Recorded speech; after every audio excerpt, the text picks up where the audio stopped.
कल जो हम पॉइंट ऑफ फैक्टर से संबंधित सवाल समझाए थे उस पर मैं एक दो न्यूमेरिकल और करा दे रहा हूँ, क्योंकि अब आते हैं बोर्ड में और अच्छे न्यूमेरिकल।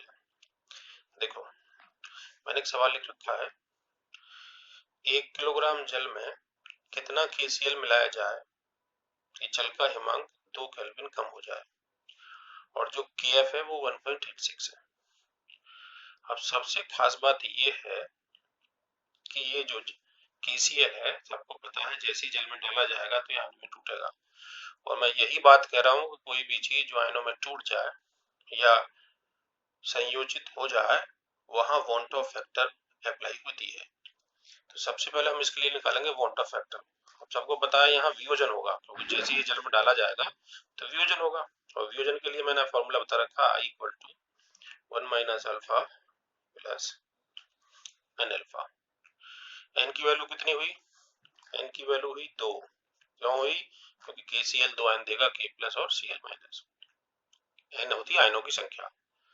अब एक बात समझनी है, इसमें इस पूरे क्वेश्चन में ये नहीं दिया गया कि ये कितने प्रतिशत वियोजित हुआ। जैसे कल मैंने सवाल जो कराए थे दो, तो उनमें लिखा था 90% या 80% या 50% वियोजित।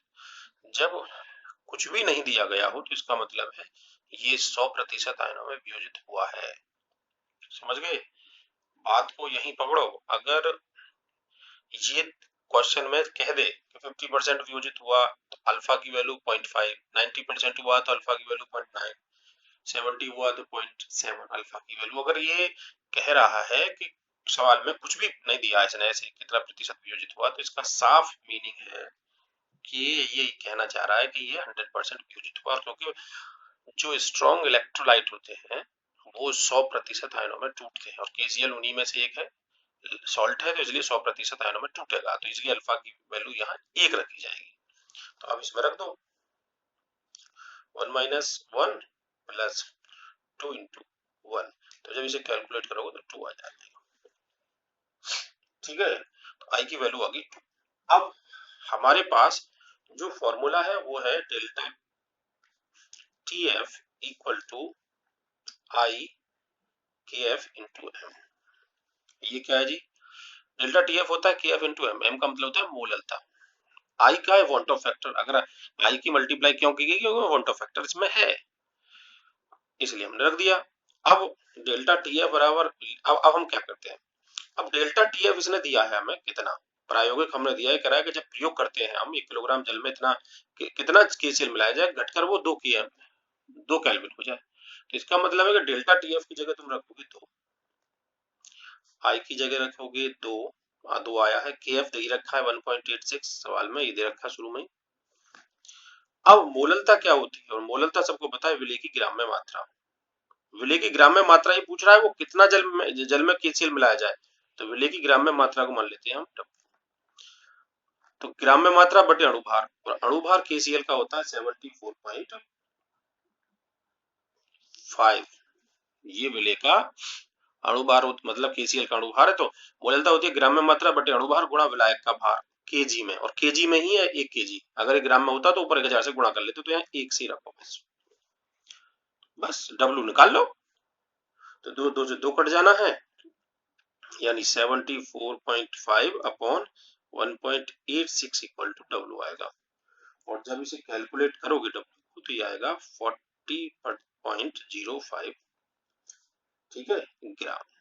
तो इसका मतलब है इतना KCl घोलने पर हिमांक 2 केल्विन कम हो जाएगा। समझ में आई बात मैं क्या कर रहा हूँ? बस इसमें खास बात ये delta TF equal to KF into M जानते हो।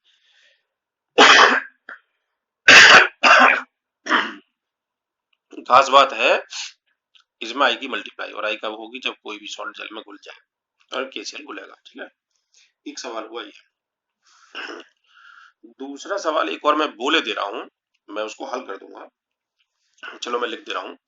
सवाल ये है कि 20 ग्राम बेंजीन, क्या है? बेंजीन C6H6, ठीक है, में 0.2 ग्राम एसिटिक एसिड, एसिटिक एसिड क्या हो? ये रहा। इसे घोलने पर, इसे मतलब क्या है, 20 ग्राम बेंजीन में 0.2 ग्राम एसिटिक अम्ल घोलने पर जो हिमांक है वो पॉइंट हिमांक में जो कमी है 0.45 डिग्री सेल्सियस की हुई, ठीक, कमी हो जाती है। केएफ दे रखा है यहाँ, केएफ दे रखा है 1.52, तो वो ये कह रहा है कि बेंजीन में एसिटिक अम्ल के संयोजन की मात्रा बताओ, यानी बेंजीन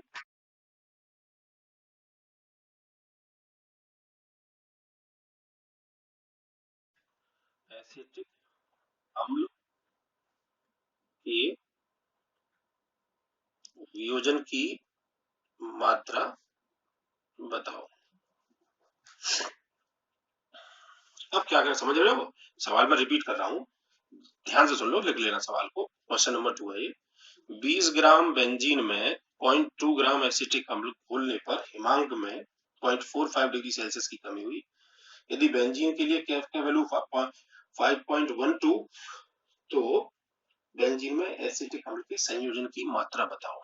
अब इसे समझो, देखो ध्यान ही रखना है कि एसिटिक अम्ल एक ऑर्गेनिक कंपाउंड है, बेंजीन भी एक ऑर्गेनिक कंपाउंड है, और ध्यान रखना है कि एसिटिक अम्ल को कहते हैं कार्बोक्सिलिक अम्ल, और कार्बोक्सिलिक अम्ल जनरली बेंजीन जैसे सॉल्वेंट में घुलकर डाइमर बनाते हैं, मतलब जब उसमें डाला जाता है तो डाइमर बना लेते हैं। डाइमर का मतलब है दो मॉलिक्यूल आपस में कंबाइन होकर जुड़ जाते हैं, उसे डाइमर बोलते हैं। अब देखें, जैसे मानो तो डाइमर की फॉर्म में ये ऐसे पाए जाते हैं, दो एसिटिक अम्ल मॉलिक्यूल यहां ऐसे जुड़ जाते हैं, ठीक है, तो इसे कहते हैं डाइमर। और डाइमर जब कहते हैं तो इसका अणुभार डबल हो जाएगा, जैसे एसिटिक अम्ल का अणुभार होता है 60, और जैसे ही बेंजीन में डालोगे तो 120 हो जाएगा, क्योंकि दो जुड़कर एक हो जाते हैं, इसे कहते हैं डाइमर। तो ध्यान रखना है कि बेंजीन में एसिटिक अम्ल हो या कोई भी ऑर्गेनिक सॉल्ट डाइमर बनाता है। अब ये हुआ है संयोजन, डाइमर का मतलब संयोजन। तो संयोजन के लिए मैंने तुमसे कहा था आई बराबर होती है 1 minus alpha plus alpha by N, ये फॉर्मूला लिखा था ना मैंने, देखो कल बताया था मैं, कल वाली देखा हो तो। अब यहां हमें आई निकालनी पड़ेगी, 1 minus alpha plus alpha by 2। अब देखो अल्फा की वैल्यू नहीं दी, अल्फा होती है वियोजन संयोजन की मात्रा, यहाँ कुछ भी नहीं बोला गया है। पहली बात तो ये आयनों में टूटेगा नहीं, तो 100% तो हमेशा nth मान ही नहीं सकते, क्योंकि टूटेगा ही ना। अब हमसे पूछा उसने वियोजन की मात्रा, वियोजन अल्फा क्या है, वियोजन की मात्रा, हमसे अल्फा ही तो पूछी है, तो अब हम क्या करेंगे, I equal to 1 minus alpha plus alpha by N 2। अब 2 क्यों बोला, डाइमर के लिए एन की वैल्यू 2 आएगी, ट्राइमर होता तो एन की वैल्यू 3 आती। तो जब तुम यहाँ से आई निकालोगे तो ये आ जाएगी 1 माइनस अल्फा बाई 2, ये तुम्हारी आई की वैल्यू आ गई। अब इस यहाँ से हम अल्फा निकालेंगे, ये आई हमें रखना है। अब क्या करेंगे जी, अभी हम कैलकुलेट करते हैं। तो देखो delta T F equal to क्या होता है, delta T F equal to होता है आई के एफ इक्वल टू एम, ठीक है। अब समझना ये कि डेल्टा टी एफ कितना दे रखा है 0.45, सवाल में दे रखा आई कितनी हो गई 1 माइनस अल्फा बाई 2, के एफ कितना हो गया 1.52, एम क्या है, ये तो डेल्टा टी एफ हो गया, दिया है सवाल में 1 माइनस अल्फा, तुमने आई निकाल ली, के एफ इतना हो गया, एम निकालना है। अब एम को निकालने का मतलब हुआ, कैसे निकालोगे एम को, कि एम निकालने के लिए हुआ बात तरीका ये कि मोललता है, मोललता कैसे निकाली जाती है, ग्राम में मात्रा बटे अणुभार, ठीक है ना। अब ग्राम में मात्रा कितनी थी, देखो 0.2, ठीक है, बटे अणुभार, अणुभार कितना है 60, ठीक है,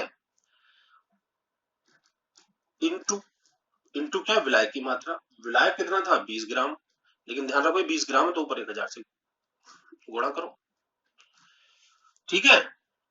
अब यहां से जब कैलकुलेट करोगे तो अल्फा की वैल्यू निकालो, तो ऐसा करो जी, ये 0.5 इतने इसमें गुणा करो, 60 गुणा 20